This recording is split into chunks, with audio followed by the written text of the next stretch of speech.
মাননীয় সভাপতি, বহুমুখী সংকটে জর্জরিত বর্তমান বিশ্বে যুদ্ধ এবং সংঘাতের ফলে ব্যাপক ভিত্তিতে মানুষের অধিকার খর্ব হচ্ছে। বিশ্ববাসীর উদ্বেগ এবং নিন্দা সত্ত্বেও গাজায় গণহত্যা থামছে না।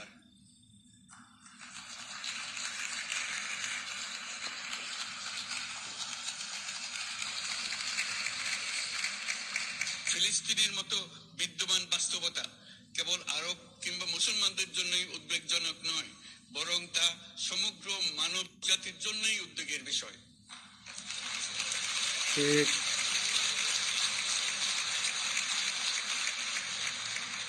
একজন মানুষ হিসেবে প্রত্যেক ফিলিস্তিনের জীবন অমূল্য।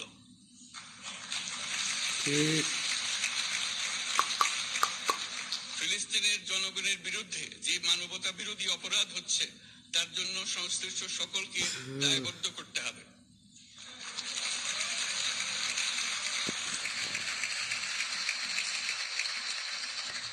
ফিলিস্তিনের জনগণের উপর চলমান নৃশংসতা, বিশেষত নারী এবং শিশুদের সাথে প্রতিনিয়ত যে নিষ্ঠুরতা বিশ্ব দেখাচ্ছে, তা থেকে নিস্তারের জন্য বাংলাদেশ অনতিবিলম্বে সম্পূর্ণ যুদ্ধবিরতির আহ্বান জানাচ্ছে।